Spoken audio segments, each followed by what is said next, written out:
Hello and welcome everyone to the Women's Major Group. Bonjour à toutes et à tous pour l'événement parallèle du Women's Major Group, 5 Years of SDGs and Feminist Path to Just Recovery. Nous sommes heureux de toutes vous retrouver. Nous avons un panel excellent d'intervenants avec nous aujourd'hui.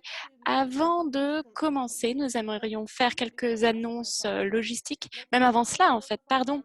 J'aimerais remercier tous nos membres qui ont contribué à cette vidéo qui a été réalisée. Donc, le challenge Don't Rush que nous avons fait lors du HP 2020, qui a été donc réalisé lors de notre dernière action. Et sans plus attendre, je vais maintenant donc faire quelques annonces techniques.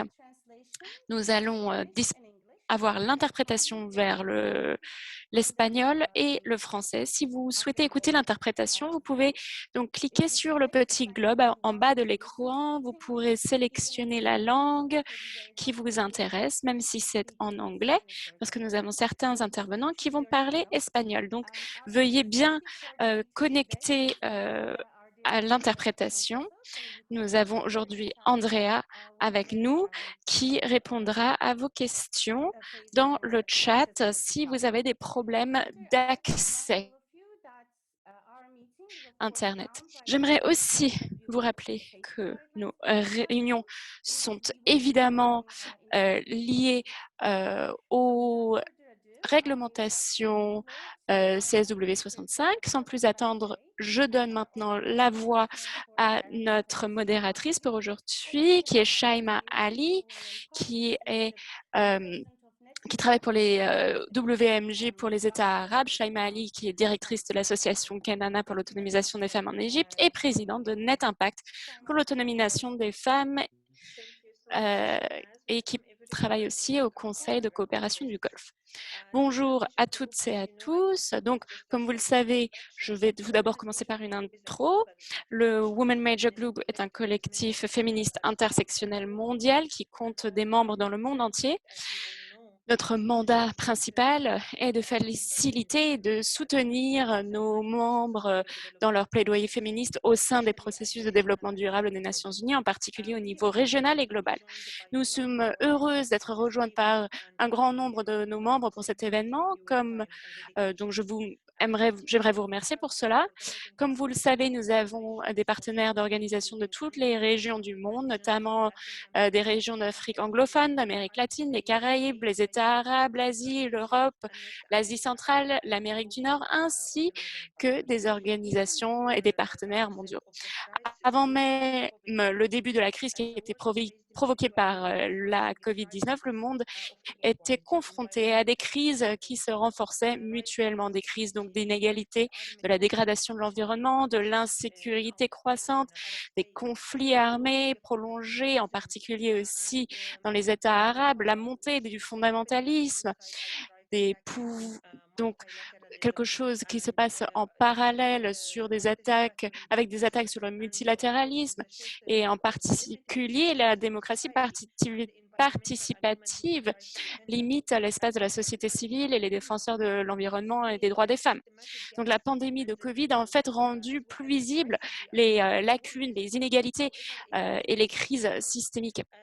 Et elle ne les a pas créées du tout, en fait. La nécessité donc d'un changement systémique transformateur vers un monde plus juste n'a jamais été si évidente.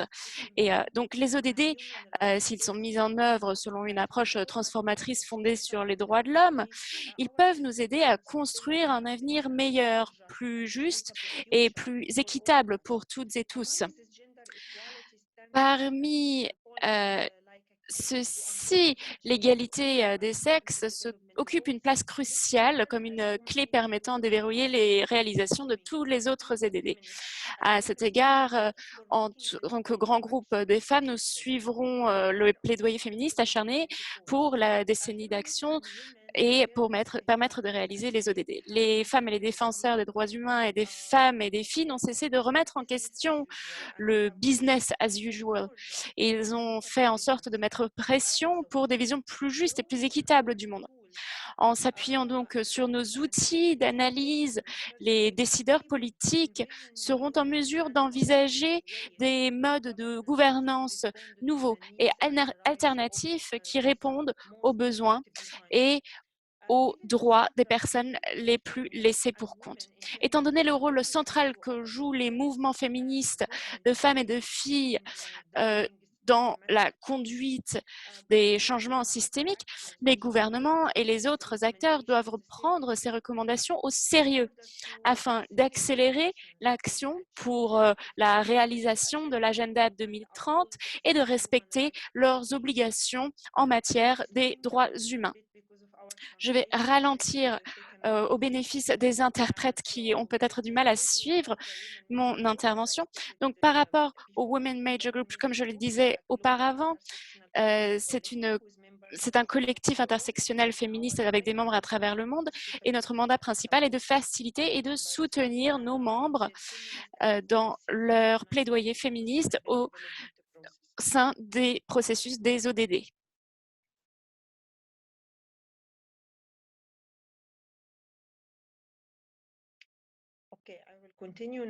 Je vais maintenant continuer. Donc, cette année, la Commission de la condition de la femme, avec son thème prioritaire de la participation pleine et effective des femmes et de la prise de décision dans la vie publique, ainsi que l'élimination de la violence pour parvenir à qui a vraiment augmenté depuis la crise de la Covid, pour parvenir à l'égalité des sexes et à l'autonomisation de toutes les femmes et filles.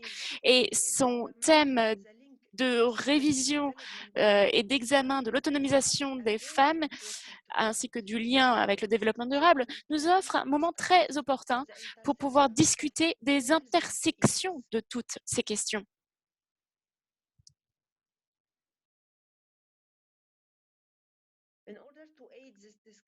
Pour faciliter cette discussion aujourd'hui, nous avons l'incroyable chance d'être rejoints aujourd'hui par un panel d'orateurs estimés. Nous avons tout d'abord son Excellence l'ambassadeur Jukka Salovara, j'aimerais mieux prononcer son nom, qui est représentant permanent de la Finlande auprès des Nations Unies.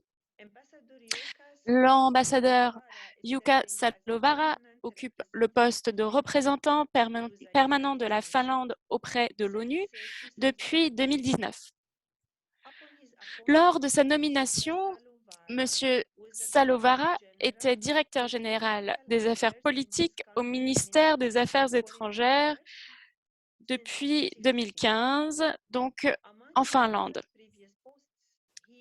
Parmi ses autres postes précédents, il a été directeur général pour l'Europe au ministère des Affaires étrangères de 2011 à 2015, le sous-secrétaire d'État pour les affaires de l'Union européenne au cabinet du Premier ministre de 2008 à 2020, conseiller de la Commission des Affaires étrangères du Parlement finlandais de 2007 à 2008 et conseiller en politique étrangère du Premier ministre de 2006 à 2007.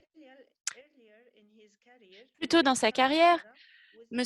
Salovara a été conseiller de la Commission des Affaires étrangères du Parlement de 2005 à 2006, conseiller en politique étrangère auprès du ministre de 2003 à 2004 et haut fonctionnaire du secrétariat gouvernemental pour les affaires de l'Union européenne au sein du cabinet du Premier ministre de 2001 à 2003. Avoir obtenu une maîtrise en sciences politiques de l'Université d'Helsinki en 1992, M. Salovara a été chargé de recherche à l'Institut finlandais des affaires internationales de 1992 à 1994. J'ai donc l'honneur de l'avoir avec nous aujourd'hui.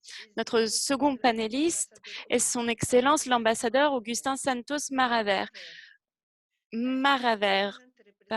représentant permanent de l'Espagne auprès des Nations Unies. L'ambassadeur Augustin Santos Maraver occupe le poste de représentant permanent de l'Espagne auprès de l'ONU depuis 2018. diplomate de carrière, M. Santos Maraver a rejoint le service extérieur pour la première fois en 1982 en tant que premier secrétaire à l'ambassade d'Espagne à Pékin. Depuis lors, il a été affecté aux ambassades de La Havane, de Washington et de Canberra, ainsi qu'à Bruxelles où il a été accrédité auprès de l'Union européenne. En outre, il a été conseiller du cabinet diplomatique du président du gouvernement, donc du Premier ministre, de 1992 à 1995 et chef de cabinet du président de l'agence espagnole pour la coopération internationale et le développement de 1991 à 1992. Monsieur Santos Maraver est titulaire d'une licence de philosophie et de littérature, ainsi qu'en sciences politiques et sociologie de l'Université de Complutense de Madrid, où il a également obtenu un doctorat en philosophie et en sciences politiques. Il est également titulaire d'un diplôme en études internationales de l'École diplomatique de Madrid. Notre troisième panéliste, que je suis extrêmement heureuse d'avoir avec nous aujourd'hui, est la docteure Juliette Biao Kudenkopo. J'aimerais mieux pouvoir prononcer son prénom. Elle travaille au programme des Nations Unies pour l'environnement. Elle est au bureau régional pour l'Afrique et directrice et représentante régionale. Dr Juliette Biao, directrice du programme des Nations Unies pour l'environnement et représentante régionale pour l'Afrique, possède une vaste expérience du développement international et gère depuis plus de 30 ans des initiatives de développement en Amérique latine, au Canada et en Afrique, en mettant l'accent sur l'environnement, les moyens de subsistance des communautés et l'égalité des sexes. Dr Juliette a travaillé avec une série d'organisations internationales pour développer, gérer et mobiliser des ressources et elle a lancé des initiatives pionnières, notamment en matière de gestion participative des zones protégées. Elle a précédemment occupé le poste de ministre de l'Environnement et de la Protection de la Nature au Bénin, ainsi que celui de ministre de la Famille et de l'Enfance par intérim. Madame Biao est titulaire d'un doctorat en politique et administration publique, d'une maîtrise en économie forestière, ainsi que de nombreux autres certificats universitaires et professionnels. Elle a reçu le Global Women Leadership et le Green Future Leadership Award pour son leadership et ses réalisations dans le domaine de la gestion environnementale et du développement durable. Madame Biao a reçu le titre le plus élevé de commentaire de l'Ordre national du mérite au Bénin. Notre quatrième panéliste, Gelga Guainer, qui est de Enlace Continental de Mujeres Indígenas de las Américas, qui s'occupe donc de la liaison continentale des femmes indigènes des Amériques. Il s'agit d'une activiste indigène de l'organisation au Paraguay et elle travaille aussi pour Enlace Continental de Mujeres Indígenas ou du Continental Link of Indigenous Women of the Americas. Elle se définit comme une technicienne en travail social qui a récemment terminé une licence en psychologie sociale en coopération de l'amélioration des projets internationaux pour l'UE à l'université de Quilmes, en Argentine donc. En 2019, elle a accédé à un stage à l'ONU du programme de bourse du Haut Commissariat des Nations Unies pour les représentants autochtones. Elle travaille actuellement dans la région occidentale de son pays dans les cas de violation des droits de l'homme chez les enfants et les adolescents autochtones. En outre, elle est médiatrice dans les conflits territoriaux et consultante indépendante au niveau national.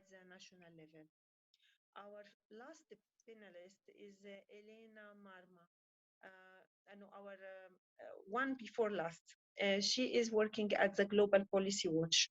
Elena is an engagement advocacy and policy professional serving as a program officer for the Global Elena est donc Social Watch and the Global Policy Forum in New York City, with academic and professional experience in structural and systematic forms of violence. Elena follows United Nations headquarters meetings and conferences, publishing UN monitor and analysis style publications. Il s'agit donc d'Elena qui est professionnelle de l'engagement du plaidoyer et des politiques. Elle est chargée de programmes pour Global Policy Watch. C'est une initiative conjointe de Social Watch et du Global Policy Forum à New York. Elle identifie les opportunités de plaidoyer. Elle est titulaire d'un master en violence, conflit et développement de l'école d'études orientales et africaines de Londres au Royaume-Uni et d'une licence en sciences politiques et d'études sur la paix et la justice. Nous avons aussi avec nous Salina Goung. Sanil a travaillé à l'autonomisation sociale et politique des femmes et des filles pour atteindre l'égalité des sexes au Népal. Elle est actuellement directrice de programme au comité Beijing BBC Népal et contribue à la planification stratégique globale, à la conception des activités de plaidoyer et à la conception de la gestion des programmes sur les droits des femmes et de la santé et les droits sexuels et reproductifs des jeunes. Elle a travaillé avec des organisations communautaires, des ONG de niveau national et des agences internationales. Elle possède une vaste expérience du plaidoyer au niveau local, national, régional, international. Et merci donc beaucoup pour nos panélistes de nous avoir rejoints aujourd'hui. J'aimerais maintenant commencer avec une question à toutes et à tous. Donc, première question, Son Excellence l'ambassadeur Salovara. C'est plutôt vos réflexions sur les 5 premières années de mise en œuvre, de suivi et d'examen de l'agenda 2030. L'impact actuel de la crise dans l'accomplissement de cet agenda. En votre opinion sur ce processus de contrôle et de suivi en tenant en compte les impacts de la crise actuelle vis-à-vis de la mise en œuvre des ODD. Là, j'appelle son Excellence l'ambassadeur Yoka Salovara à répondre à cette question. Merci par avance. Vous avez la parole, Excellence. Merci beaucoup, Taima. Vous avez absolument réussi à prononcer mon prénom. Je sais que ce n'est pas simple. Ravi de travailler donc avec le Women's Major Group au sein de la commission sur le statut des femmes. De nombreuses rencontres avec vous en marge de la commission sur le statut des femmes ainsi que d'autres enceintes également. Je suis ravi de compter avec nous également mon collègue espagnol Agustin. Nous sommes un groupe d'ambassadeurs hommes qui veulent vraiment se battre pour l'égalité des genres dans leur travail. Extrêmement important de poursuivre ce combat. Il faut que cette mission emmenée par les hommes également. C'est une coïncidence, mais aujourd'hui, nous célébrons la journée de l'égalité en Finlande, puisque nous célébrons l'anniversaire d'un leader féministe de Finlande. Donc voilà, c'est une grande journée pour nous en Finlande. Et autre coïncidence, aujourd'hui en Finlande, ou plutôt, pardon, la Finlande vient d'être à nouveau sélectionnée comme pays le plus heureux du monde. Je pense qu'il y a un lien ici. C'est d'avoir une société inclusive et forcément bénéfique pour la population au sens large. Je pense qu'effectivement, nous nous en sortons très bien sur ces aspects-là. Évidemment, je ne vous dis pas que tout est parfait. Il y a beaucoup de choses à améliorer. La violence basée sur le genre est également problématique en Finlande. On cherche à démontrer, par exemple, le discours de haine à l'encontre des femmes politiciennes accru. Il s'agit d'une question très sérieuse, très grave. Et je reviens donc à votre question, donc, sur mon opinion sur ces 5 premières années de mise en œuvre des ODD.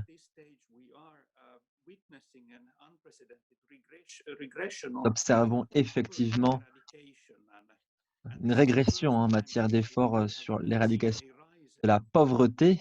C'est la première fois que nous observons une augmentation forte de la pauvreté depuis une décennie.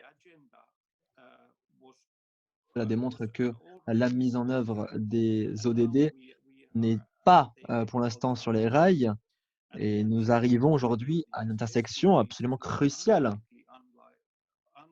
plus en plus improbable d'aboutir à ces ODD sans prendre d'action concrète. Dit, de nombreux gouvernements ont agi avec beaucoup de sérieux depuis quelques années, mais il faut continuer de poursuivre ces efforts, d'agir dans l'urgence pour accomplir ces objectifs. Si nous ne le faisons pas, nous allons nous exposer à de futures crises. L'impact de la pandémie et les mesures qui ont été prises afin de l'atténuer ont été particulièrement dures sur les femmes et les jeunes filles. Leurs droits sont toujours bafoués, et particulièrement les droits reproductifs et sexuels. Et donc une régression significative en matière d'égalité de genre dans tous les pays où les femmes ont été éjectées de la main-d'œuvre et étaient assignées des tâches de soins et domestiques. C'est partiellement lié au fait que les femmes travaillant dans des secteurs qui ont été quasiment évaporés, détruits par cette pandémie. Les femmes occupent souvent des emplois qui bénéficient très peu des prestations de sécurité sociale. Autre élément très sérieux que nous avons observé en Finlande, c'est l'augmentation de la violence sexuelle basée sur le genre. Ce type de violence accrue durant le confinement, évidemment, une fois piégées dans leur maison, dans leur foyer, les femmes et les jeunes filles se sont retrouvées dans des situations d'abus, ont été coupées des systèmes de soutien. Assurons-nous donc que nos réponses à cette crise, nos efforts de reprise sont conçus d'une manière qui permette de traiter les besoins spécifiques des femmes et des jeunes filles et qui amènent une transformation des rôles de genre dans la société. Pour que cela puisse se faire, il faut que ces efforts soient emmenés par les hommes et les femmes, que cela se ressente dans tous les programmes politiques, économiques et sociaux. Il faut que ces politiques soient inclusives, transformatives, mettent en valeur le leadership des femmes et leur valeur dans la main-d'œuvre. Avec des femmes en porte-étendard de ces efforts, nous pouvons nous assurer que les politiques seront mieux adaptées à la dimension d'égalité de genre des objectifs de développement durable. Et je voudrais justement mettre en valeur certains domaines d'action cruciaux. D'abord, il faut renforcer le système de protection universelle sociale afin de réprimer cette résurgence des abus perpétrés à l'encontre des femmes.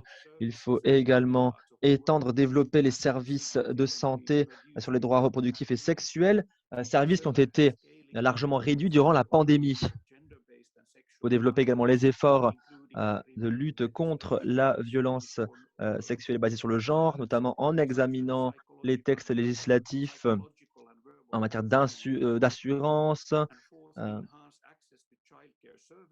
garantir un accès étendu aux services de soins de l'enfance, mener des campagnes de sensibilisation pour promouvoir un partage des responsabilités plus égal au sein des foyers. Voici quelques exemples pratiques, politiques transformatives qui doivent être priorisées durant cette période de réponse à la pandémie. J'ai hâte de poursuivre notre débat aujourd'hui. En tout cas, je répondrai à vos questions avec plaisir. Merci beaucoup.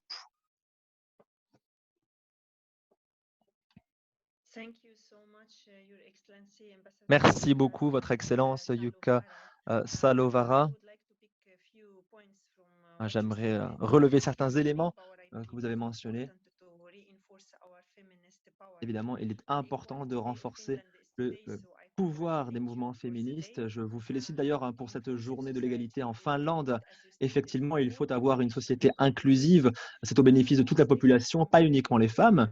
Vous avez mentionné certains mécanismes extrêmement efficaces afin d'atténuer les impacts négatifs de la pandémie. Cela comprend les systèmes de protection sociale universelle. C'est extrêmement important d'atténuer donc ces impacts.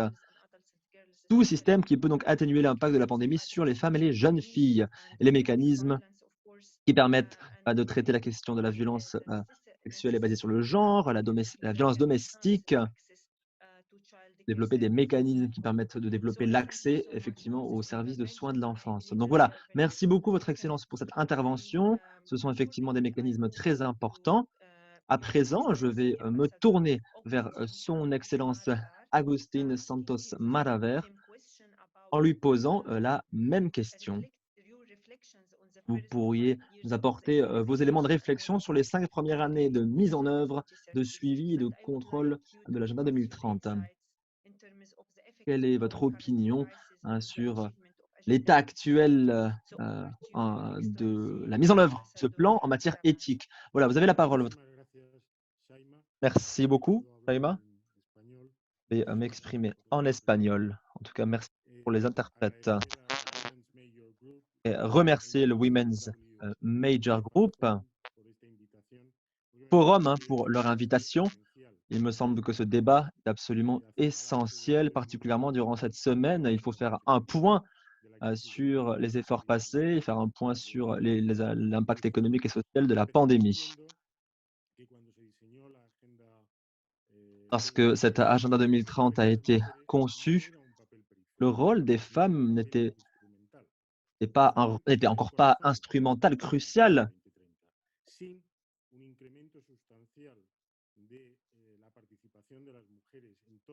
Sans une augmentation cruciale du rôle, de l'importance des femmes dans la vie économique et sociale des sociétés, l'agenda 2030 n'a pas de sens, ne peut pas aller au bout. Donc le rôle des femmes était l'un des éléments absolument centraux dans cet agenda, pour mieux donc concevoir ces mesures et ces actions concrètes. En Espagne, justement, nous avons agi pour en faire l'un des éléments centraux de notre politique extérieure. Nous avons publié un guide de politique extérieure féministe, appuyer cette question de l'autonomisation des femmes et des jeunes filles. Nous en avons fait un pilier de notre politique extérieure. Nous pensons que c'est indispensable dans le contexte politique actuel. La Covid a provoqué une crise sans précédent. Pas de dire que c'est la plus grande crise qui nous a frappés depuis 100 ans. Je pense que c'est juste. Les premiers chiffres que nous avons sur cette crise économique et sociale et sanitaire, eh bien, sont énormes. Grande mesure, une large mesure de crise a affecté les femmes. Ce sont les femmes qui sont en première ligne dans le secteur sanitaire pour répondre à la pandémie. Ce sont les femmes qui ont pris en charge l'économie au sein des foyers. Ce sont elles qui s'occupent de leurs enfants, de leurs parents.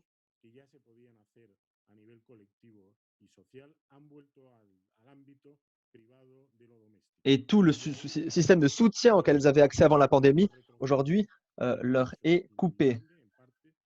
On a assisté à un véritable pas en arrière, un recul des femmes. Elles n'ont pas de salaire, elles n'ont pas de possibilité d'autonomisation et elles ne peuvent pas participer aux décisions politiques, sociales et économiques qui doivent déterminer notre avenir à tous.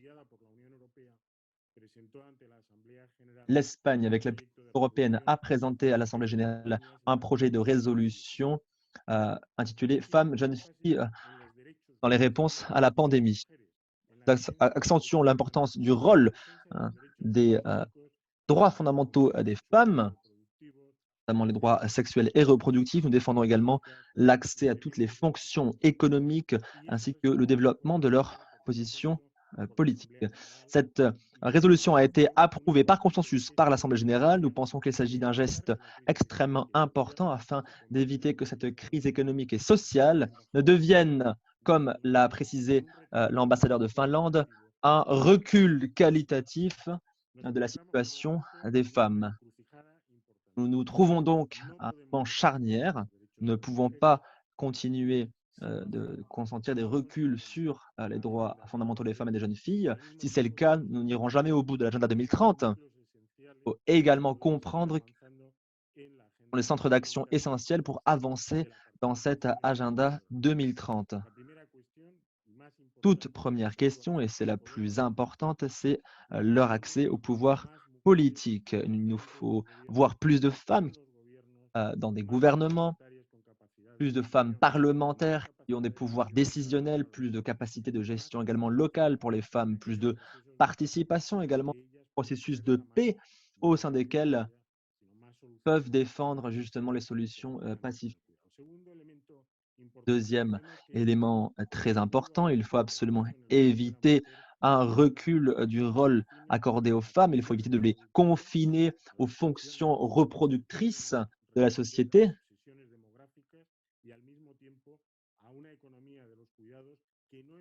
et également à un secteur des soins qui n'est toujours pas proprement intégré à la société ou en tout cas qui ne leur verse pas un salaire qui est à la hauteur de leur travail.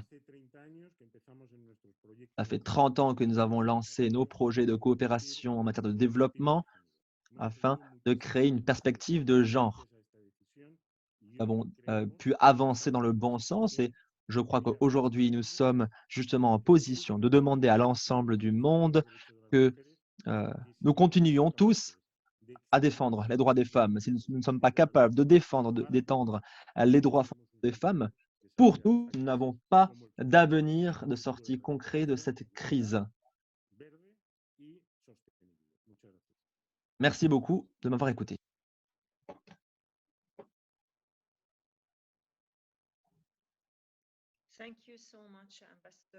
Merci beaucoup, Monsieur l'ambassadeur Maraver. Attention. Je vais également relever quelques éléments importants de votre déclaration. Effectivement, la participation des femmes a toujours été critique afin de mettre en œuvre l'agenda 2030. La pandémie a plutôt provoqué des impacts extrêmement sérieux. Il faudra un temps très long pour s'en relever. Les femmes ont été en première ligne de cette crise. Vous avez cité une question extrêmement importante, c'est l'inégalité des salaires. De nombreuses femmes travaillent même sans salaire depuis le début de cette crise. Effectivement, cette question donc d'égalité salariale est extrêmement cruciale.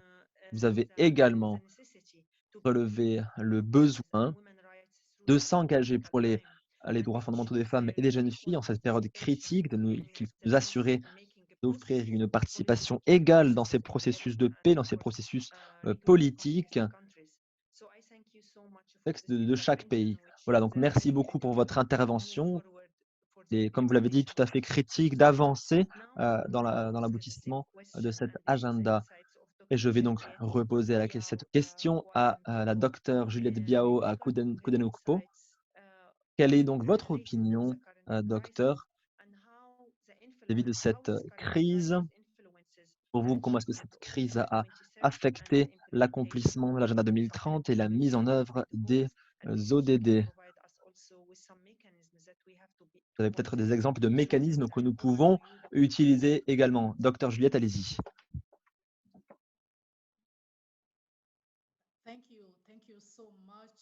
Merci beaucoup. Merci beaucoup, Madame la modératrice. D'abord, j'aimerais remercier les organisateurs de cet événement. Et grand honneur, un privilège pour moi d'être présente avec vous, présence notamment de panélistes aussi importants. Félicitations. Vidéo d'introduction, c'était extrêmement impressionnant. Félicitations également à son Excellence l'ambassadeur Jukka Salovara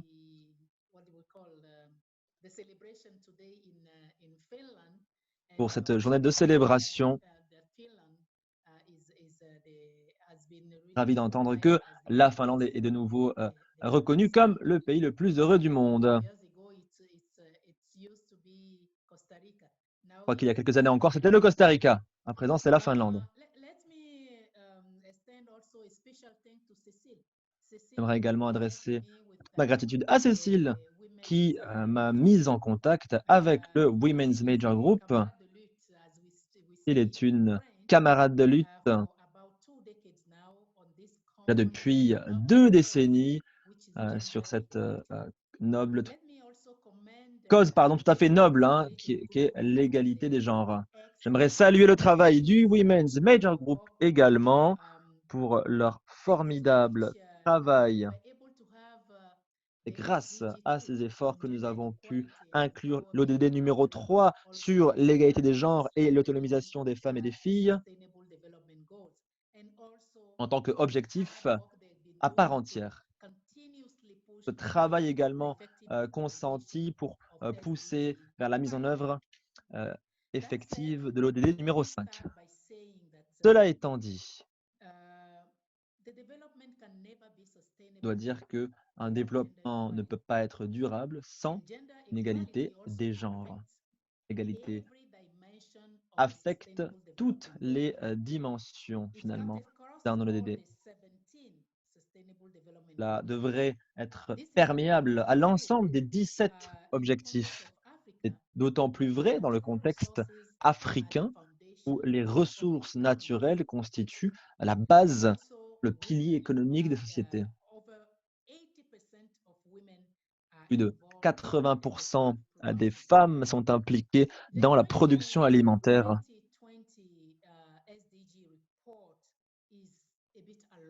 Le rapport 2020 sur l'implémentation des ODD est assez alarmant. Mes prédécesseurs d'ailleurs ont mentionné cet aspect. Entre autres choses relevées par ce rapport, nous relevons donc l'augmentation des inégalités. On s'attend à ce que 71 millions de personnes supplémentaires repassent sous le seuil de l'extrême pauvreté en 2020. Première augmentation depuis 1998.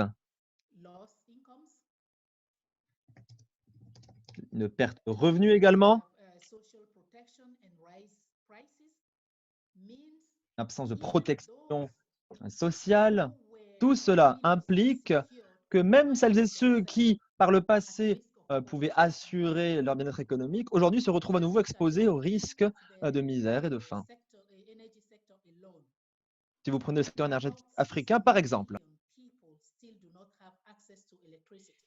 millions de personnes n'ont toujours pas accès à l'électricité. 900 millions de personnes reposent et font confiance à des sources d'énergie polluées, des ressources en eau polluées, et utilisent encore le charbon.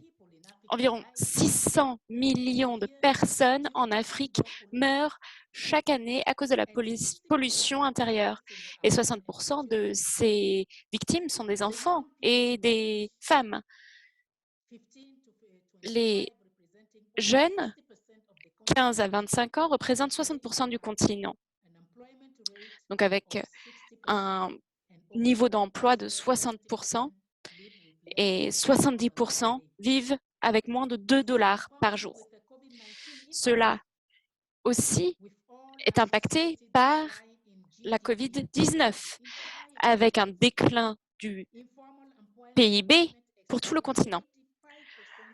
L'emploi informel représentait 85% de tous les emplois en Afrique et de plus en plus d'exposition des pauvres et des populations vulnérables est en augmentation constante. Mais malgré cela, les bonnes nouvelles du rapport montrent qu'il y a de grandes opportunités pour accélérer le progrès en tirant parti des liens entre les objectifs. Par exemple, réduire les émissions des gaz à effet de serre va main dans la main avec la création des emplois.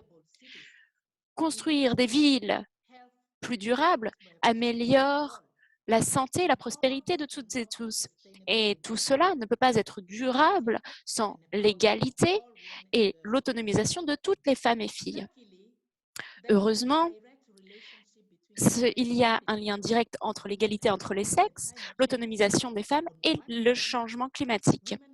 D'un côté, les femmes sont disproportionnellement vulnérables aux effets du changement climatique, qui ensuite peut exacerber les disparités existantes. Le changement climatique a plus d'impact sur les sections de la population dans tous les pays qui sont qui reposent le plus sur les ressources naturelles pour survivre, comme c'est le cas en Afrique.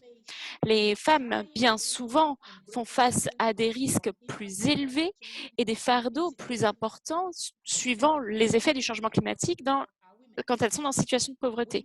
Et la majorité de ces personnes en pauvreté sont des femmes. Les femmes ont besoin d'une participation égale dans les processus de prise de décision sur les marchés du travail,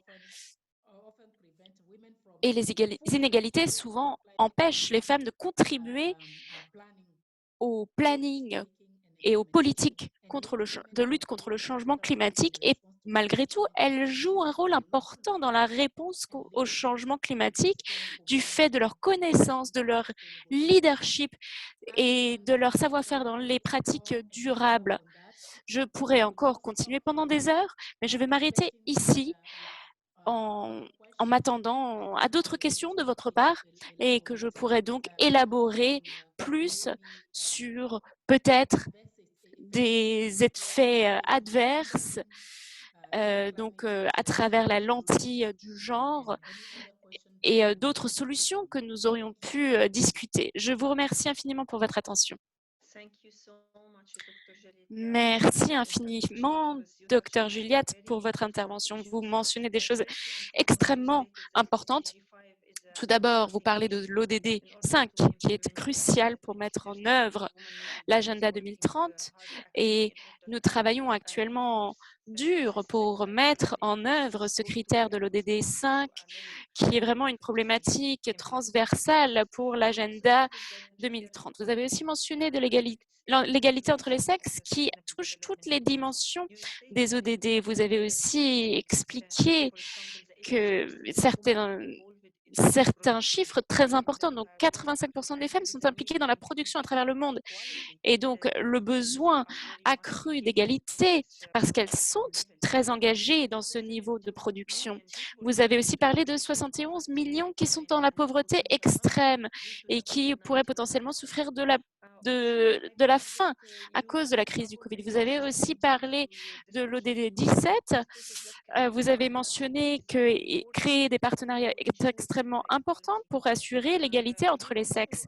Vous avez aussi mentionné l'égalité des femmes et des filles et l'autonomisation des femmes et des filles qui est un critère important pour atteindre l'agenda 2030. Mais vous avez aussi parlé du changement climatique qui ne peut pas être ignoré.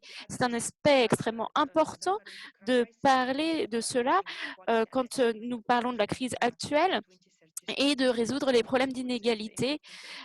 Donc, merci pour votre intervention extrêmement pertinente. Je passe maintenant à notre prochaine panéliste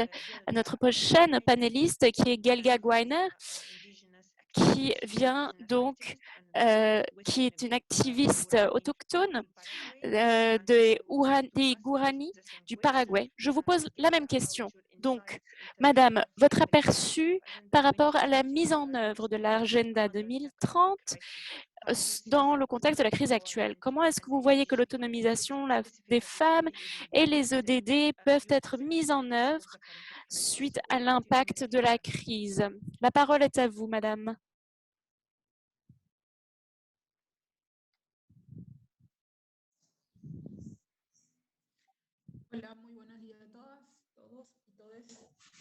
Bonjour à toutes et à tous les participants du panel.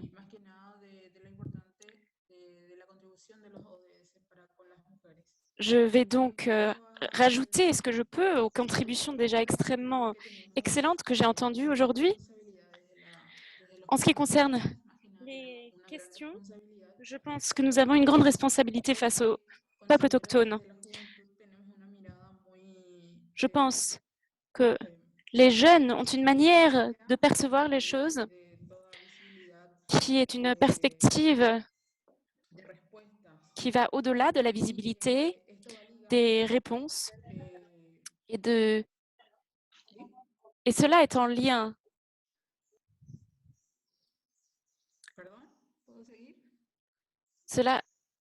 Est-ce que je peux continuer? Je m'excuse, est-ce que je peux continuer? Oui, nous vous entendons bien, vous pouvez poursuivre. Très bien. Donc, ce que je disais, c'est que nous avons une vision de ce que nous voulons pour les jeunes et l'avenir, et ce que nous voulons faire pour répondre à ces problématiques.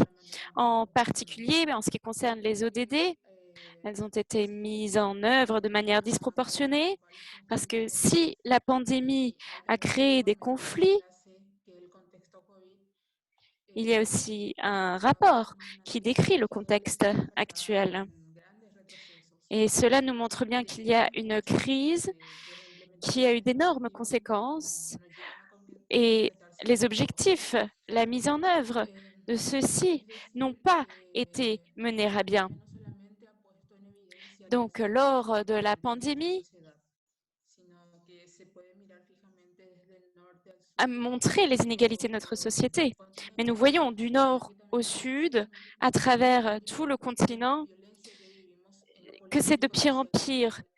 Cela souligne les violences sociales, économiques et transversales des femmes, des peuples autochtones, de la pauvreté, parce que nous sommes migrantes, parce que nous avons été déplacées. Donc, ces lacunes sont omniprésentes. Elles ont besoin de l'attention pour l'éducation, l'emploi, la santé. Cela nous a touchés de manière forte.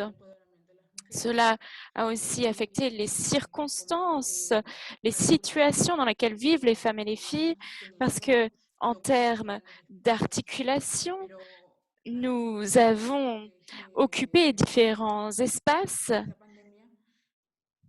mais du fait de la pandémie, réellement, les avancées que nous avions faites ont été anéanties. Nous reculons maintenant.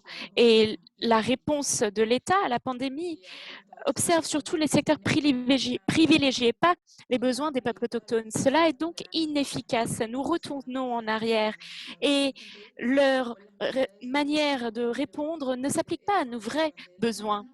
Nous ne pouvons pas, par exemple, se laver les mains si nous n'avons pas accès à l'eau courante. Les peuples autochtones ne peuvent pas se rendre en classe, à l'école, sans Internet et sans électricité. Ici, dans notre région, au Paraguay, il y a des communautés qui n'ont pas l'eau courante potable, n'ont pas l'électricité et ils ont beaucoup de manques dans leur foyer. Il y a aussi le manque de volonté des politiques, la corruption. Il y a beaucoup de manque dans notre société et ce processus de décision est plus important que jamais de nous y impliquer. Plus que tout, pour continuer la conversation,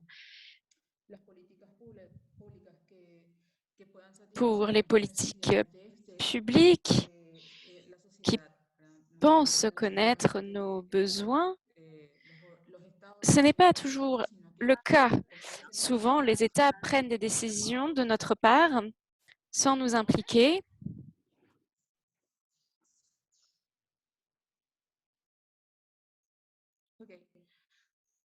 Bon, je continue.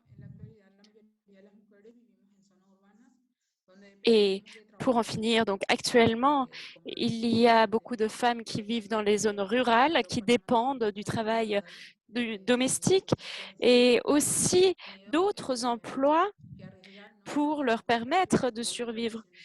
Les femmes ont dû prendre des risques.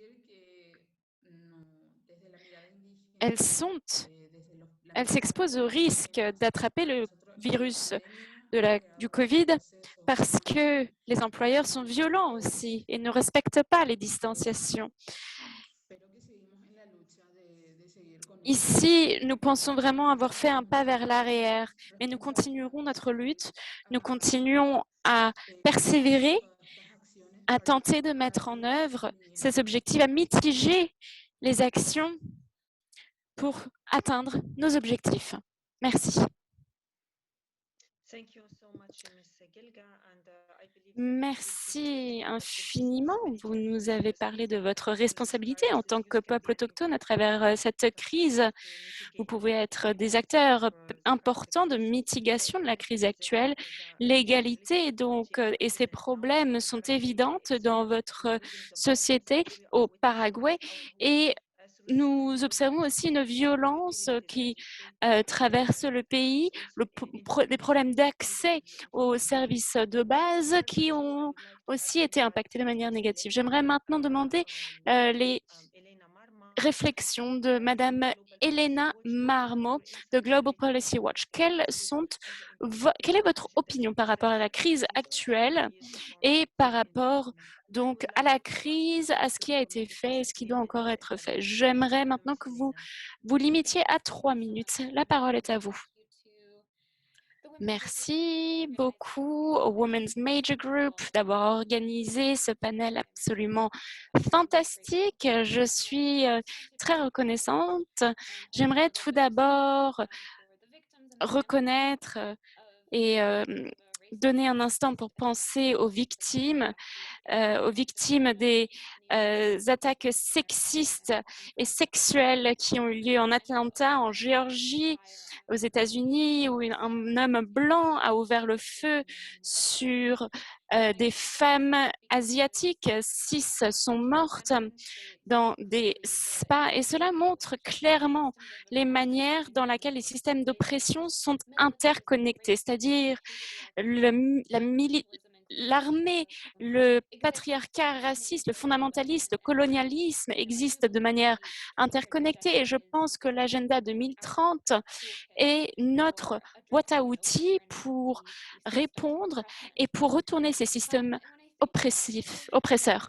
Et maintenant, quand je réfléchis aux ODD et quand ils ont été réalisés la première fois, j'étais très excitée. Je venais de finir mes études. Je voulais faire en sorte que les ODD deviennent réalité. Et après quelques années de travail, donc avec le HLPF aux Nations Unies, je réalise que beaucoup plus doit être fait pour sur les LPS, sur la manière dont les Nations Unies sont structurées pour répondre à nos responsabilités, pour vraiment amener un progrès par rapport à l'égalité entre les sexes, entre autres, parmi d'autres ODD aussi. C'est ce qui vraiment m'intéresse, donc rentrer dans le détail, ce qui est parfois bien ennuyeux, mais vraiment cette procédure, ce travail procédural de réforme, de révision. Et je pense qu'il est très important de voir comment même parfois les détails les plus minuscules peuvent en fait tenir beaucoup de signification politique. Et je pense que c'est très important que nous passions du temps à réfléchir aux manières comment nos structures agissent, parce que soit elles peuvent limiter le progrès ou faire avancer le progrès. Et donc actuellement, nous travaillons sur un HLPF de haut niveau et d'un niveau donc de révision très élevé et il y a vraiment de bonnes opportunités pour faire un espace plus responsabilisant et sous la lumière de la COVID, nous sommes devenus plus conscients. Je pense que du moins la COVID a exposé les fautes dans notre architecture globale et a exposé les défis, les lacunes de mise en œuvre, qu'il s'agisse d'inégalités d'accès aux vaccins ou aussi au niveau de dette et l'effet de la COVID sur les femmes, les filles, les peuples autochtones, les effets des changements climatiques sur les petits États insulaires et tous ces problèmes qui viennent sur le devant de la scène. Je pense que nous avons souvent parlé de comment les ODD ne sont pas ne vont pas dans la bonne direction et je pense que c'est maintenant vraiment le moment de parler de ce changement de direction. Il faut remettre en question, il faut se poser des questions honnêtes. Pourquoi est-ce que les ODD ne vont plus dans la bonne direction? Et la réponse, ce serait de donner des nouveaux conseils politiques pour contrer cette phase.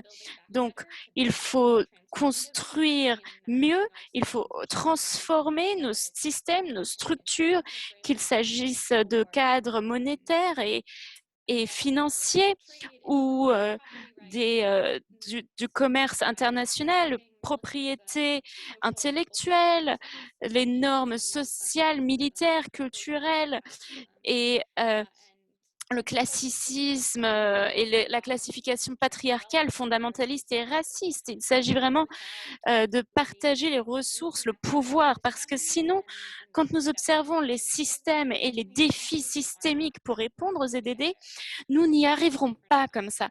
Donc, je pense que nous aurons le temps de parler de tout cela aussi dans quelques instants.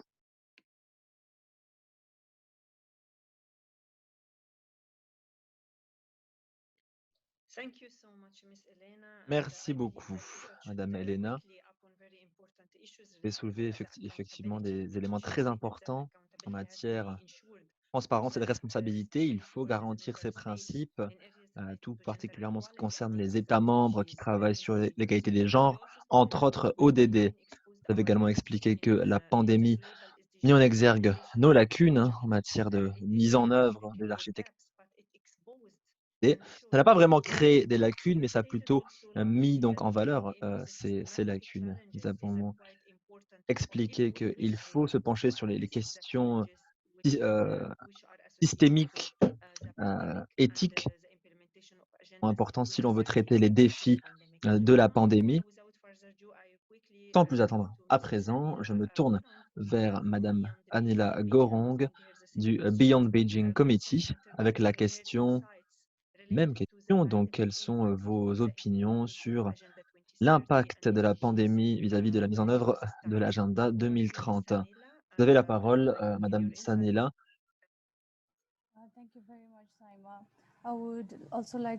Merci beaucoup.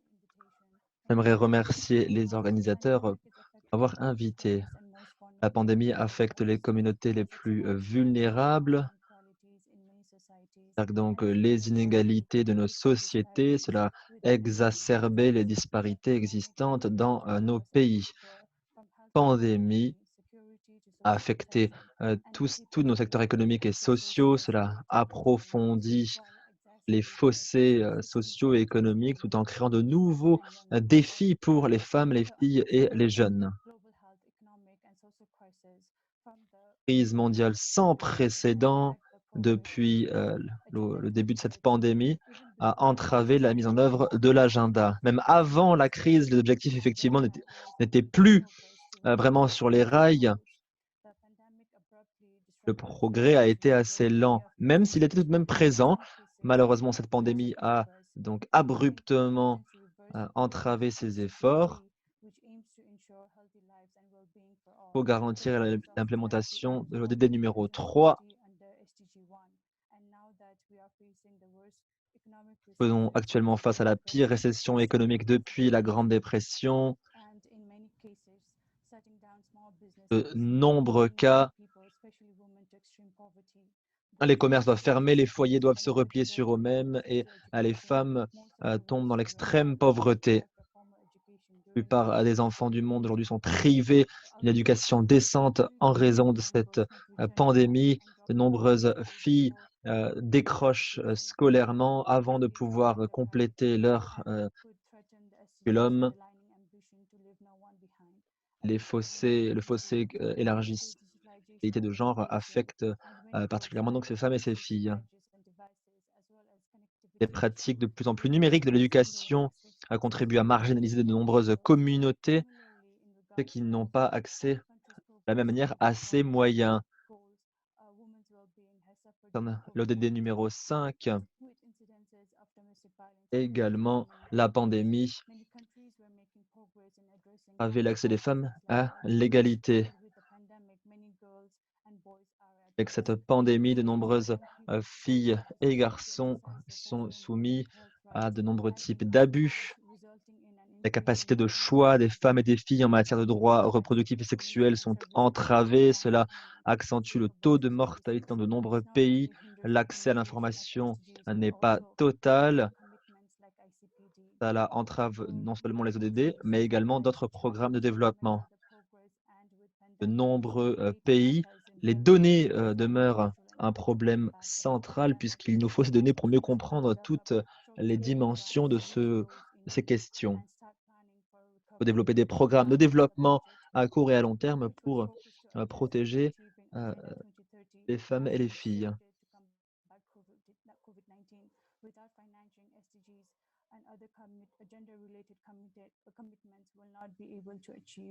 À cause de cette situation, nous n'avons pas pu aller au bout de nos efforts. Voilà, merci beaucoup.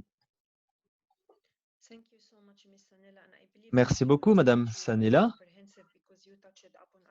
Présentation très exhaustive. Vous avez relevé de nombreuses questions liées à la situation des femmes et des filles actuellement, le recul observé sur certains engagements pris lors de diverses conventions.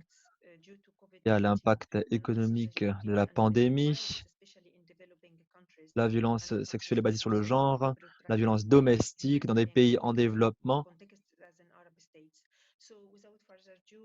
Sans plus attendre, à présent, je voudrais remercier toutes nos panélistes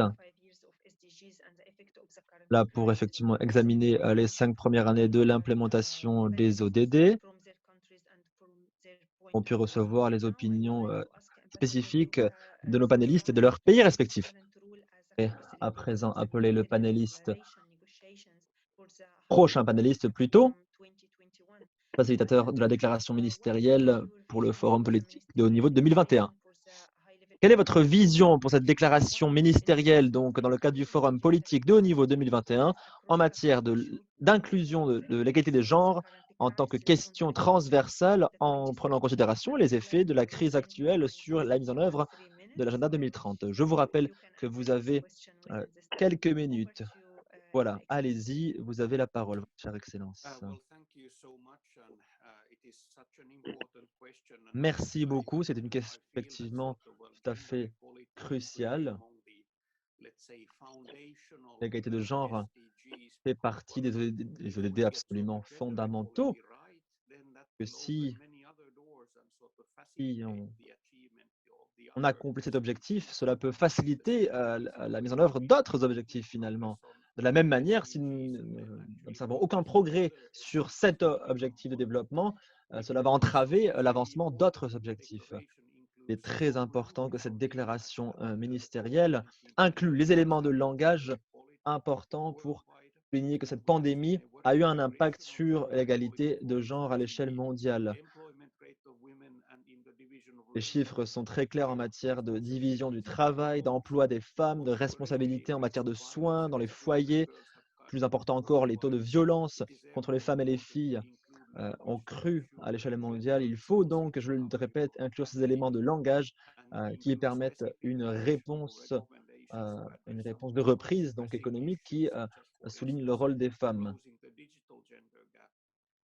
Traiter les questions comme fossé numérique qu'il faut combler. Les femmes et les filles ont un rôle clé à jouer en tant que décideurs, décideuses plutôt, sur cette reprise économique. Donc nous attendons, nous allons chercher à inclure les bons éléments de langage dans cette déclaration ministérielle. Merci.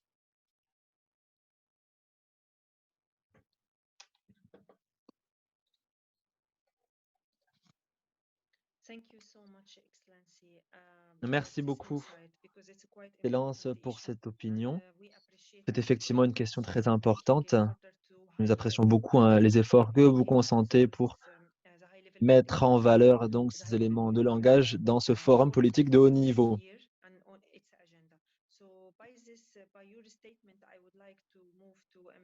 Alors là-dessus, j'aimerais passer à notre panéliste suivant, vers l'ambassadeur Santos, et j'aimerais lui poser la question suivante.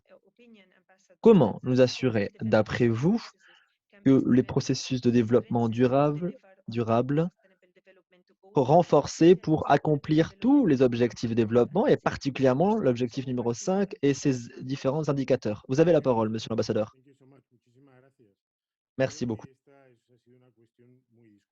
Effectivement, c'est une question qui a fait débat et ça se résume en 2 mots.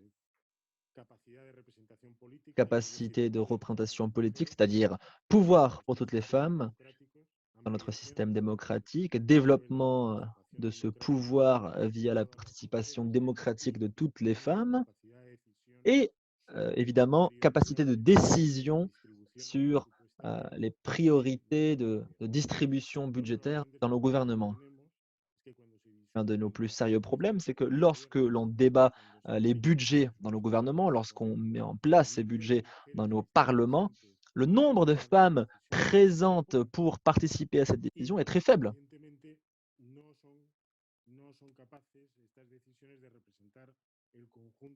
Et évidemment, on ne peut pas prendre ce type de décision sans représenter à l'ensemble de la société. Le développement des femmes va vers le développement de la démocratie. C'est ainsi qu'on peut arriver à un autre élément essentiel, c'est-à-dire aboutir à une plus grande présence des femmes dans nos économies, à développer leur capacité de décision économique. Les femmes sont bien présentes sur les marchés de travail, dans les secteurs les plus vulnérables. Il a fallu 100 ans pour avancer à un rythme d'escargot en matière d'échelle des salaires afin que celles-ci puissent détenir des positions d'influence et de décision économique. Et elles continuent de porter sur leurs épaules une partie considérable de l'économie, mais une partie qui ne rémunère pas ou qui rémunère peu, sans détenir un pouvoir de décision. Tant qu'on ne change pas cela, tant qu'on n'agit pas à partir des processus démocratiques de participation, il sera extrêmement difficile de nous assurer que le reste des objectifs de l'agenda 2030 puissent être accomplis. Sans plus grande décision des femmes, sans représentation des intérêts des femmes dans ces processus décisionnels, on n'aboutira pas à cet agenda 2030. Il n'y aura pas d'économie durable et il n'y aura pas d'environnement. Voilà, merci.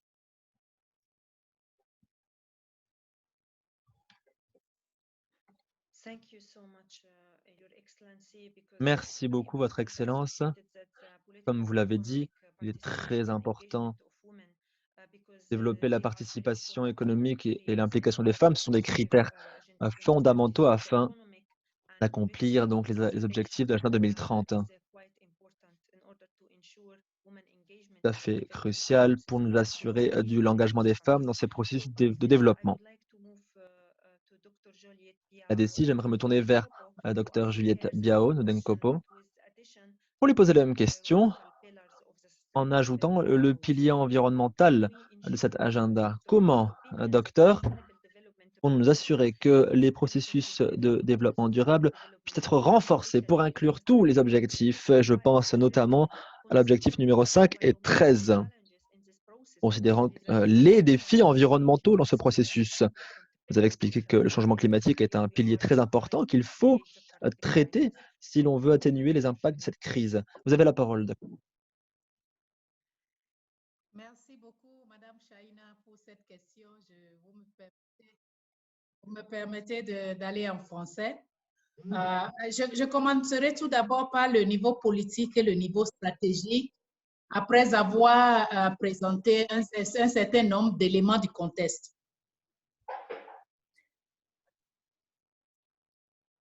Vous savez, la science est vraiment inéquivoque en ce qui concerne le climat.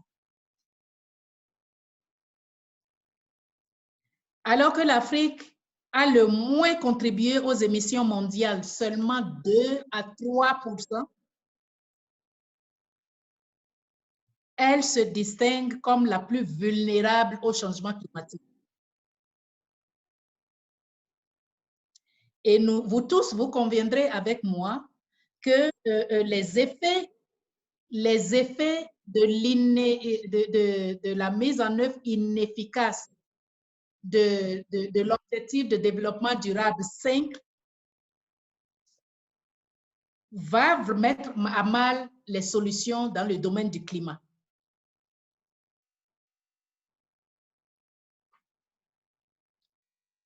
Alors, je l'avais dit tantôt, les pauvres sont de manière disproportionnée vulnérables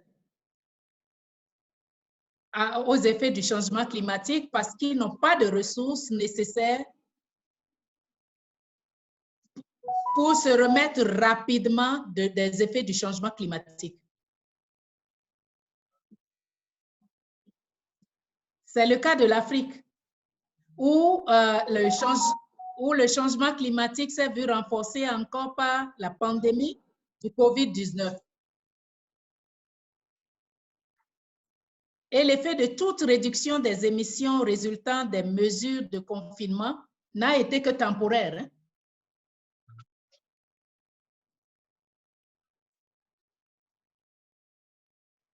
Voilà une région où déjà 257 millions de personnes se couchent ventre vide.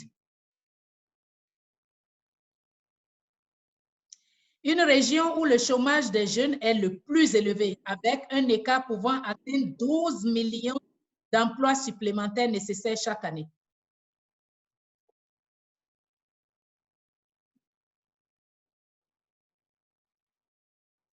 Une région qui compte plus de 70% des plus pauvres du monde.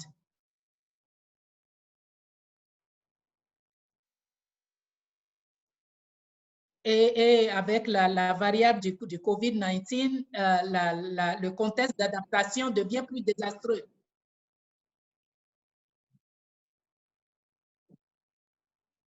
La région est confrontée à une croissance négative de 5,1% du PIB pour 2020 et une perte pouvant atteindre 50% de tous les emplois et à la première récession en 25 ans.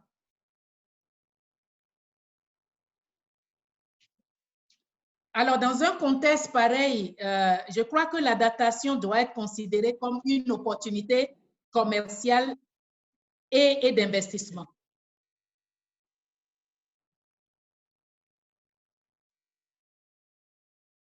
Pas seulement un problème social. Cela signifie que la priorité doit être accordée à la résistance au climat et à la maximisation de la productivité des secteurs fondamentaux qui peuvent créer des opportunités de revenus, d'entreprises, d'emplois et de croissance dans divers secteurs.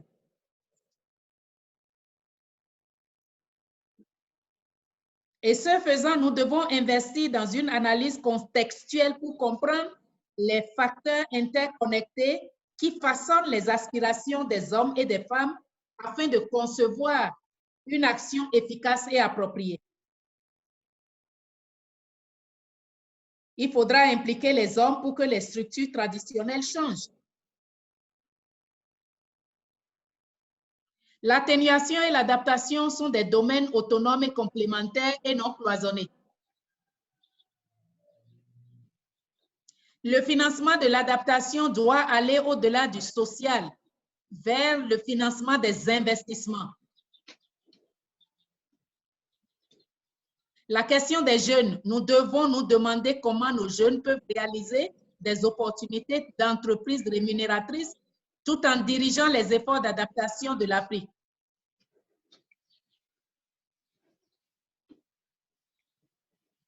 Et la réponse réside dans le réoutillage des compétences de nos jeunes. Et enfin, la cohérence des politiques. L'adoption de cette approche intégrée de l'adaptation nécessite des actions cohérentes et collaboratives dans divers secteurs.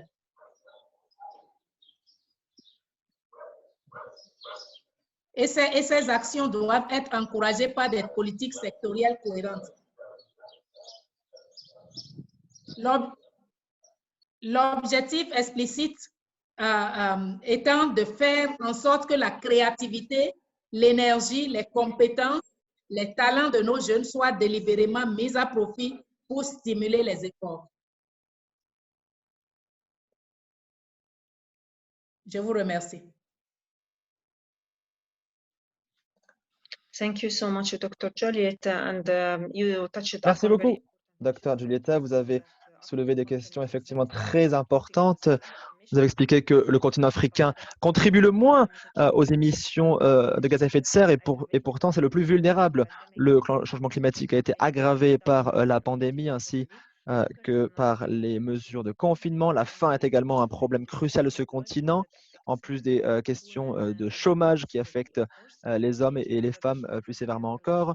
Il faut également, vous l'avez dit, changer les structures traditionnelles sur ce continent afin de garantir l'égalité et la politique et la transformation politique. Il faut également que les politiques soient plus cohérentes, vous l'avez précisé. Sans plus attendre, je me tourne vers d'autres membres. Je pense donc une représentante du peuple Guarani, donc Gelga Guainer, du Paraguay. Alors, quelle est votre expérience en tant que femme indigène, divers niveaux d'action, local, national, international? Quels sont pour vous les défis qui entravent la participation des femmes indigènes dans les processus décisionnels? Pour vous, comment est-ce que cette pandémie vous a affecté? Voilà, vous avez la parole à présent, Madame Gelga Guainer. Je vous rappelle que vous avez environ 3 minutes pour faire votre contribution. Sí, ¿qué tal?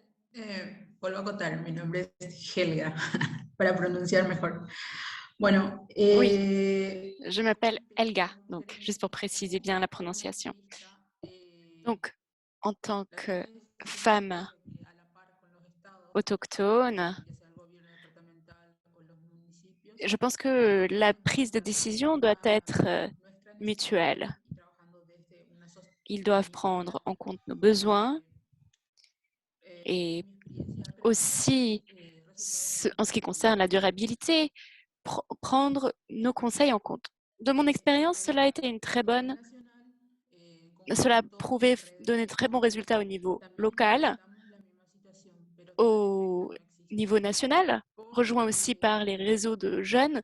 Il y a aussi un bon élan, mais parfois les conséquences ne sont pas les mêmes. Nous n'avons pas les mêmes résultats à cause des conditions politiques. Parfois, nous avons la persécution, nous avons la violence sexuelle et sexiste, la corruption. Et maintenant, vu que nous faisons des pas en arrière, notre participation est encore diminuée. Au niveau international, avec une de nos compagnons, donc Elenera, elle nous a mis dans une position clé. Les réseaux de femmes ont été toujours très forts, mais pendant cette pandémie, nous sommes vraiment surchargés. Nous avons beaucoup de responsabilités à endosser. Nous devons nous occuper des familles, de la région, de notre territoire, de la politique. Et cela, ça a prouvé être très difficile, c'est vrai.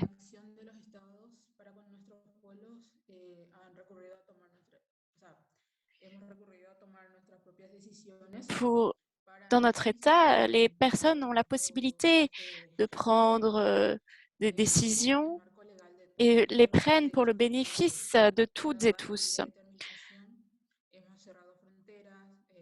Nous avons des droits, nous avons des frontières dans nos territoires où nous avons mobilisé notre assistance de surveillance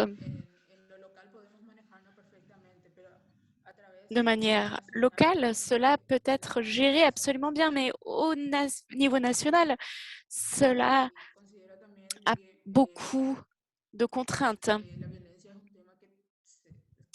Je pense que la violence est un sujet qui va main dans la main avec le sujet de la prise de décision. Tout d'abord, parce que nous sommes des femmes et parce que nous sommes autochtones. Nous parlons aussi de violence généralisée et aussi de violences sexuelles et sexistes dans la vie publique. Je ne sais pas si je me suis exprimée clairement. Peut-être que j'ai plus de temps. Malheureusement, nous n'avons pas de voix. Notre voix n'est pas entendue.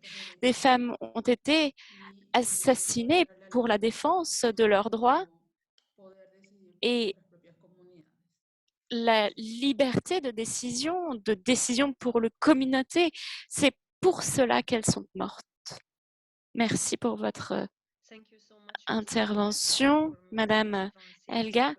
Je m'excuse pour la prononciation. Merci de m'avoir corrigé. Donc, c'est vrai que bien souvent, l'oppression des activistes est très rude. Le travail des activistes est extrêmement important, comme vous l'avez dit, pour pouvoir créer des solutions de pouvoir à travers cette crise. Donc, la création de partenariats sont extrêmement importants aussi, était une méthode très efficace pour faire face aux défis actuels. Vous avez parlé que les défenseurs des droits des femmes sont souvent mis sous silence et nous comprenons bien les défis de votre situation et la situation de beaucoup d'activistes féministes. Donc, merci beaucoup pour votre intervention. Et sans plus attendre, j'aimerais donner la parole à Madame Anela Garung, qui fait partie du comité Beyond Beijing. Quels sont les défis auxquels vous faites face, qui sont en lien avec la mise en œuvre des ODD et qui ont un lien donc avec vos engagements pour l'égalité des genres? Je pense que vous aurez beaucoup de choses à dire à cet égard. Comme vous parlez sur la plateforme, comme vous travaillez pour la plateforme Vision. Nous avons donc beaucoup travaillé sur les ODD et avec tous ces engagements, là, à cause de la crise, il y a eu beaucoup d'impact sur nos engagements, en particulier en ce qui concerne l'égalité entre les sexes. Nous ressentirons encore les conséquences pendant un certain temps. Les conséquences peuvent déjà être vues dans l'éducation, les services, la santé, la violence conjugale, et cela va avoir des conséquences sur les ODD et sur d'autres engagements aussi. En ce qui concerne la santé sexuelle et reproductive, il y a des mesures mises en œuvre dans les pays pour tenter de résoudre aussi la violence domestique, c'est-à-dire conjugale. Les femmes vivent bien souvent de manière étroite avec les personnes qui les abusent et cela est un gros problème. Beaucoup n'ont pas accès à la contraception, au planning familial et aux services d'avortement à cause du confinement. Il y a eu donc beaucoup de complications pour beaucoup de femmes qui n'ont pas pu accès à avoir ces services dans les temps et leur autonomisation physique a été remise en question. Il faut assurer l'accès à l'avortement sur service du planning familial et mettre cela de manière intégrée dans notre plan de reprise. Sinon, beaucoup de femmes, d'enfants, en particulier des groupes marginalisés, sont au risque aussi de mariage d'enfants. Il s'agit d'une pratique néfaste qui continue d'exister et la pandémie a encore identifié ce type de pratique. Parmi les engagements internationaux pour l'égalité entre les sexes, le gouvernement et la communauté internationale a besoin de reconcevoir et articuler l'agenda global pour faire face à ces questions qui touchent tout particulièrement les femmes, les filles et les garçons.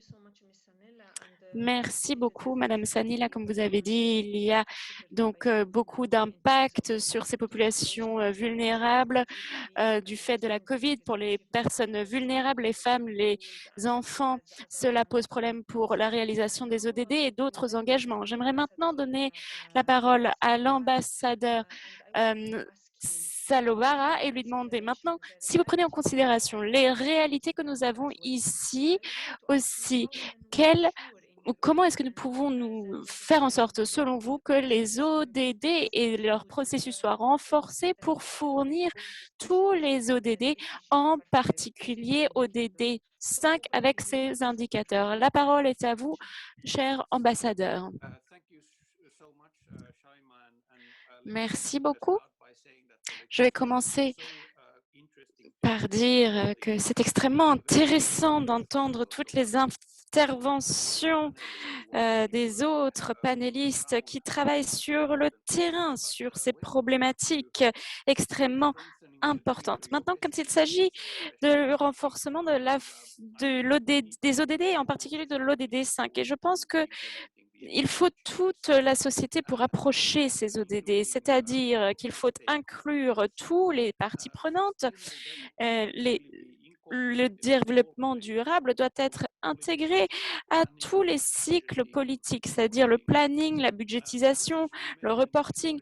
Les défis vont rester si tous les cycles ne sont pas interconnectés. Ils sont tous interconnectés de manière systémique et donc le planning politique doit préparer cela dans ses budgets, les plannings doivent être faits en allouant les ressources aux bons domaines politiques qui promeuvent le développement durable de manière satisfaisante.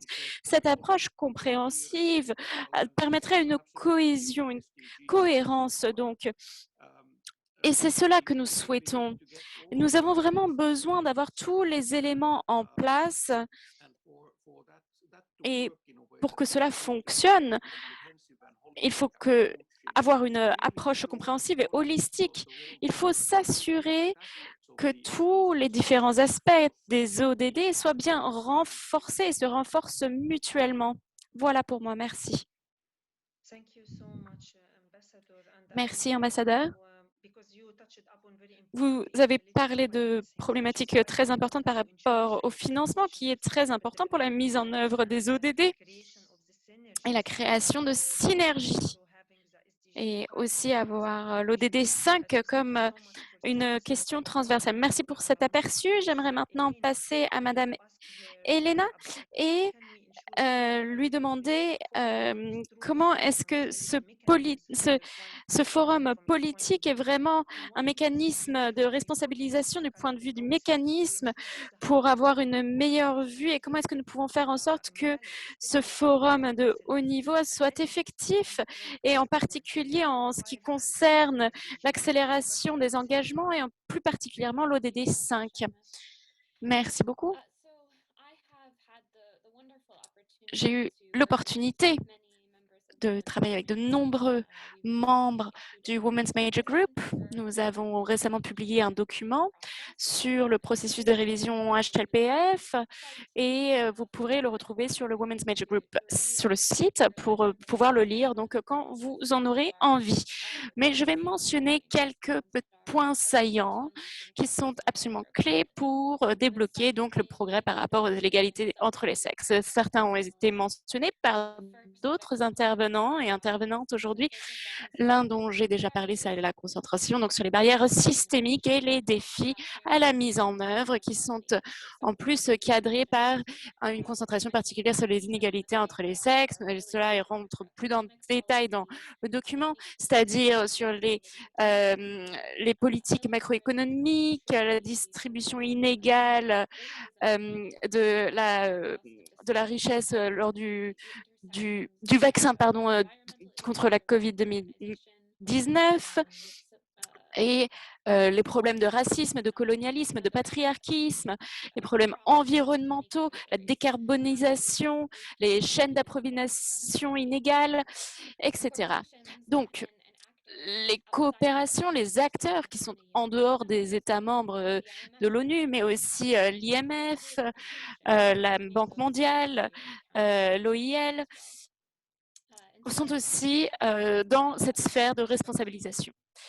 Et donc, un point clé que nous notons, c'est que parce que les ODD sont si interconnectés, ne peuvent pas être révisés de manière séparés. C'est pour cela que nous avons le HLPF maintenant et nous observons, nous prenons certains objectifs, nous les observons, nous les sélectionnons, nous les révisons, les ODD ensemble, mais parce qu'ils sont donc interconnectés. On ne peut pas les revoir sans revoir aussi, comme d'autres disaient, donc par exemple la santé, l'accès à l'eau potable, l'éducation, tous ces objectifs sont si proches et connectés qu'il est impossible de choisir l'un ou l'autre, de l'analyser.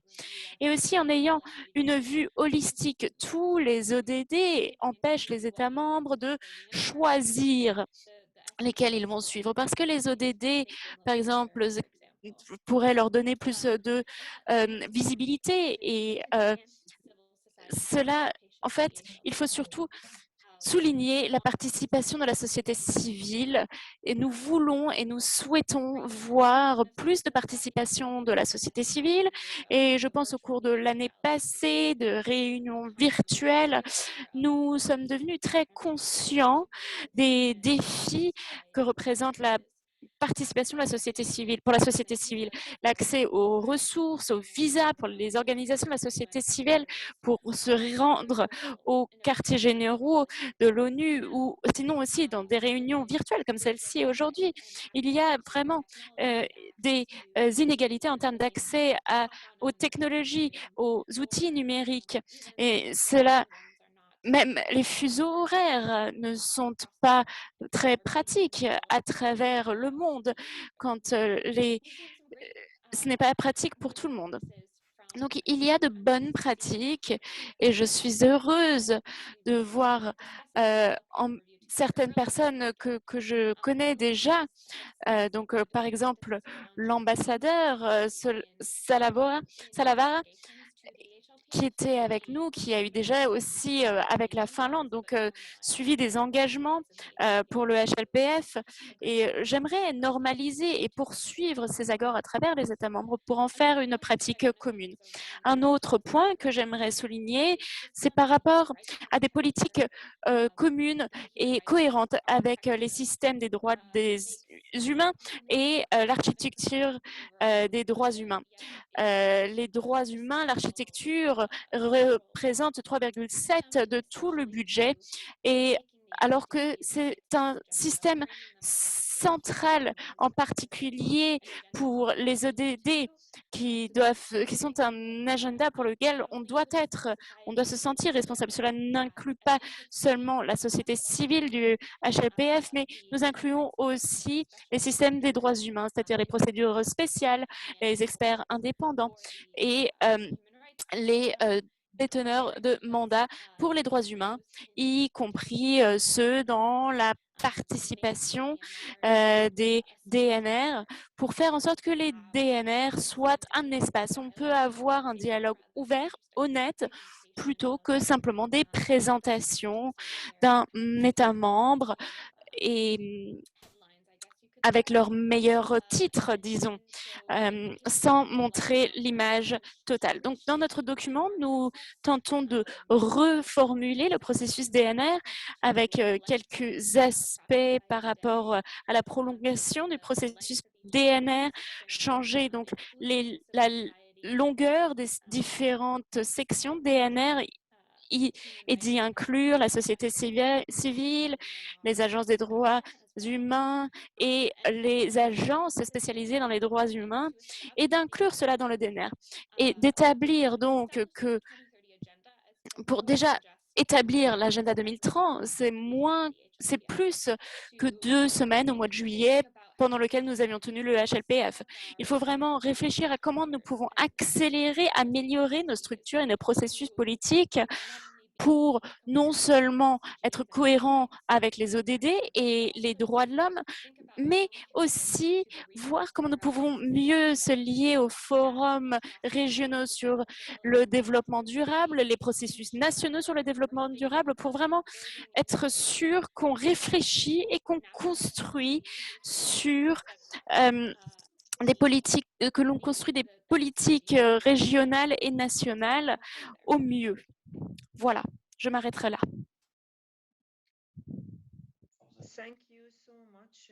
Merci. Merci, Elena. C'est vrai que ce sont des points très importants que vous avez mentionnés en termes de révision des mécanismes actuels. C'est extrêmement important, la participation accrue des organisations de la société civile et aussi que malheureusement, nous voyons l'exclusion de certains gouvernements. Je remercie encore une fois l'ambassadeur aujourd'hui de nous avoir rejoints aujourd'hui parce que je pense qu'il est important d'inclure la société civile à travers ces processus. Vous avez dit que l'architecture des droits humains doit avoir plus de considération financière par les structures financières et au final aussi d'avoir des interventions concrètes, un dialogue franc plutôt que juste des présentations en particulier par les gouvernements. Je vous remercie.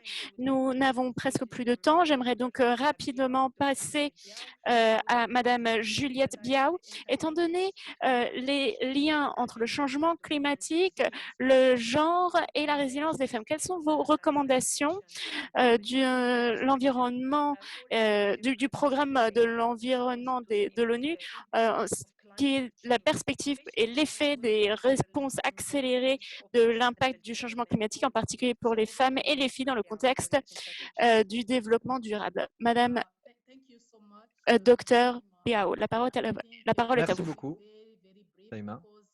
Alors, je serai très brève, car mes prédécesseurs ont déjà beaucoup dit sur ce sujet.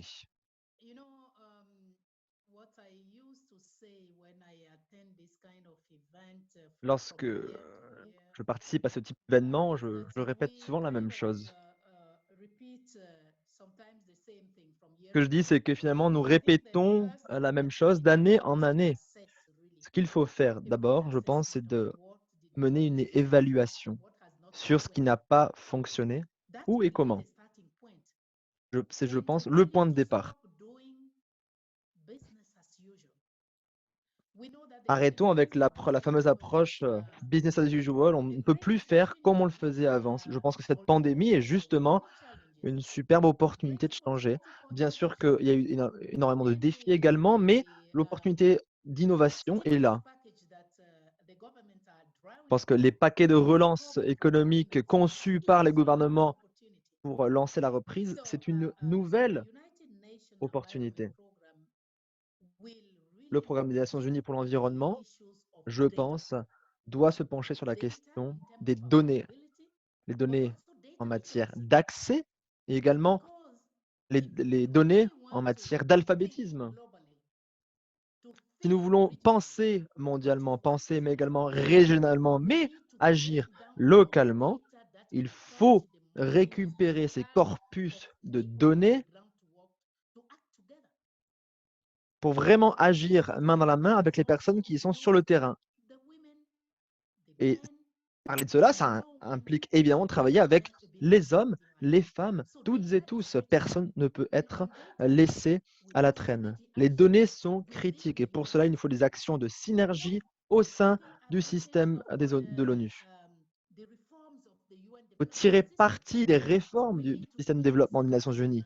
Il faut parler la même langue, nous rassembler autour du même objectif et ne pas se tromper d'objectif. Le gouvernement dans l'analyse des données, mais également renforcer leur capacité à utiliser ces données, à contrôler ces données. Divers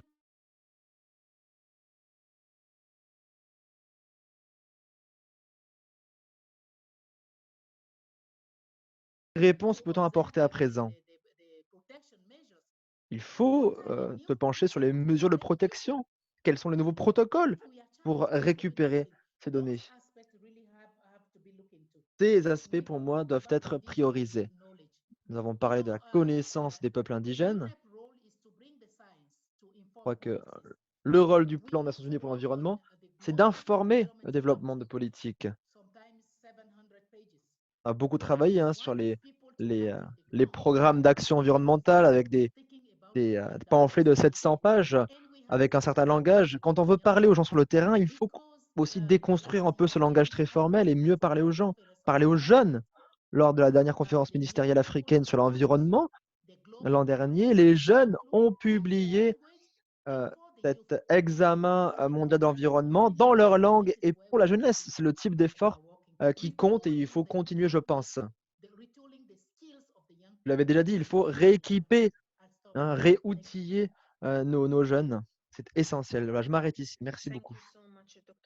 Merci beaucoup, docteur.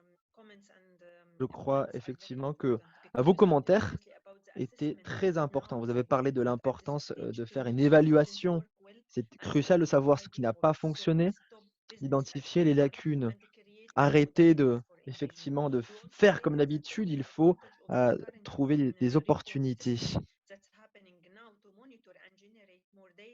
Vous avez parlé du besoin de générer, d'analyser plus de données pour identifier de nouveaux protocoles d'engagement, de fournir plus de données pour justement identifier les défauts qui ont entravé ce processus.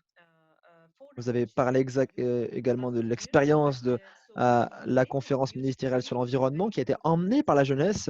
Effectivement, c'est très important de donner les rênes à la jeunesse,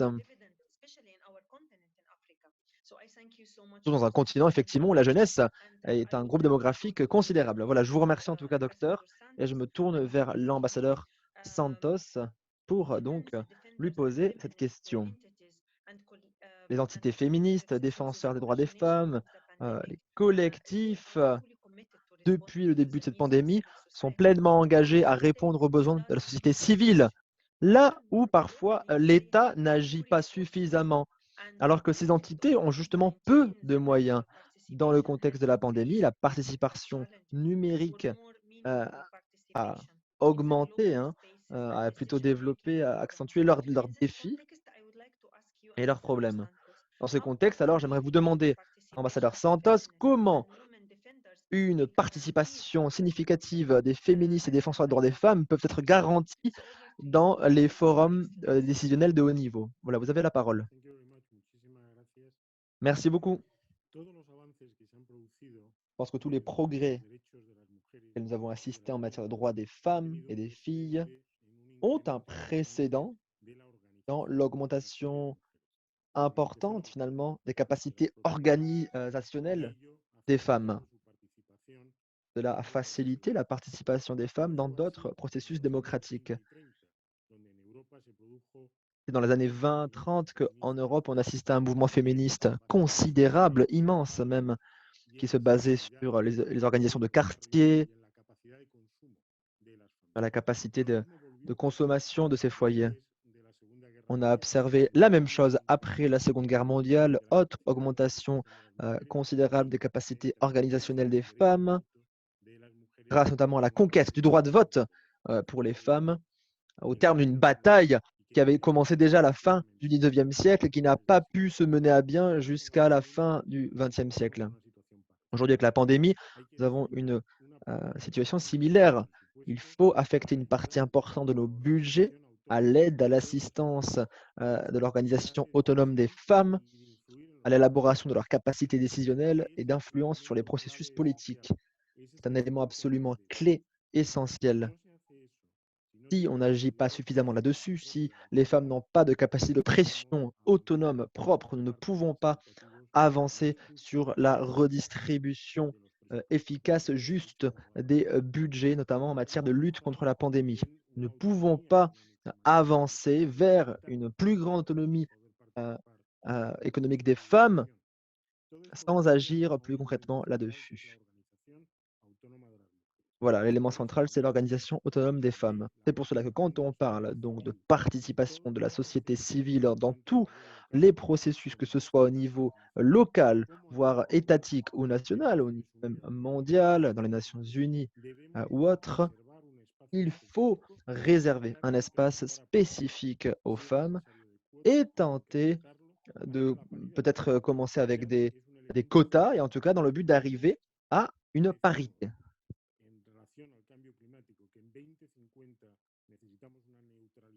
On ne peut pas parler d'une neutralité carbone en 2050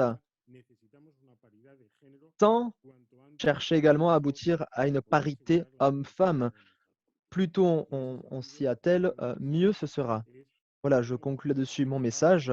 Nous devons renforcer, aider, collaborer au sein de ces organisations autonomes de femmes et encourager la participation de la société civile dans tous les processus décisionnels multilatéraux, politiques, pluriétatiques comme ceci. Merci.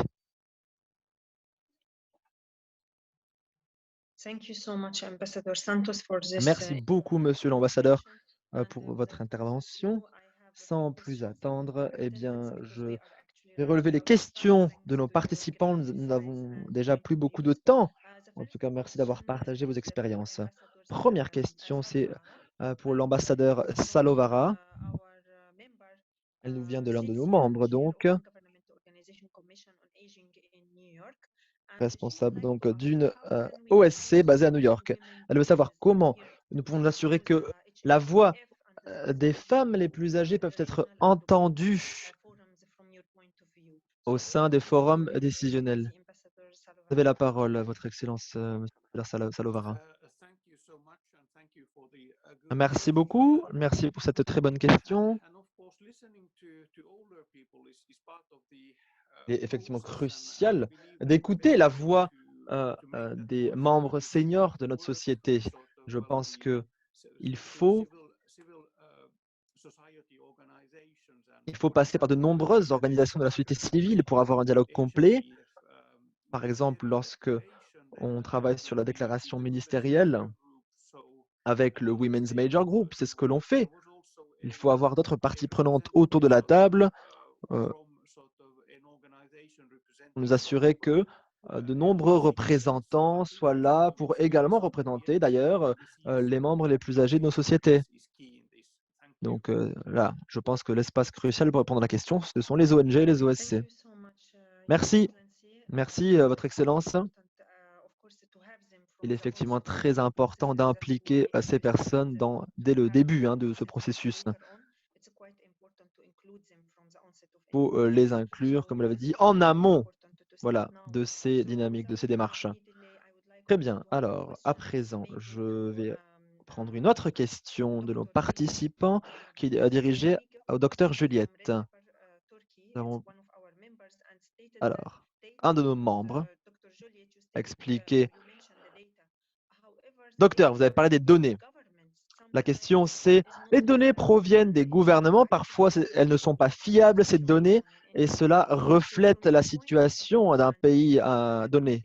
Donc, pour vous, considérant le manque de ressources des organisations, comment pouvons nous assurer que les données fournies par nos gouvernements reflètent vraiment la réalité du pays et garantissent l'inclusion des OSC et de leurs perspectives en matière de données, particulièrement de données discriminées par genre, par exemple, ou par catégorie.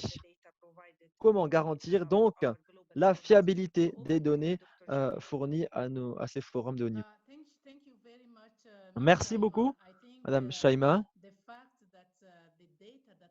Je pense que le fait que les données qui proviennent des gouvernements ne sont pas fiables justifie tout à fait, je pense, la pertinence de l'action onusienne. C'est là qu'il faut avoir ce soutien de l'ONU.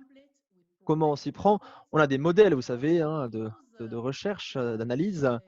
Nous fournissons ces modèles et nous fournissons également l'analyse commune par pays, qui sont un élément critique des réformes institutionnelles de l'ONU.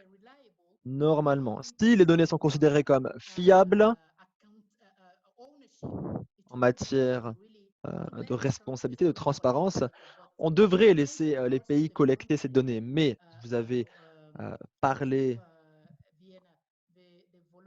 des examens nationaux volontaires.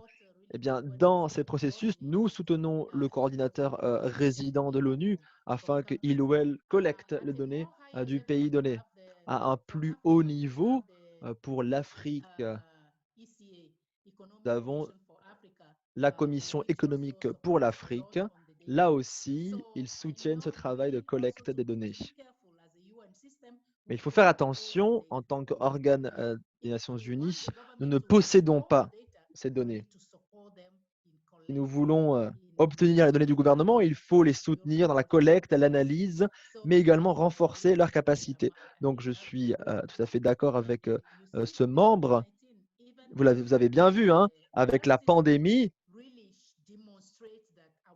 on a bien vu la fragilité de notre système de santé.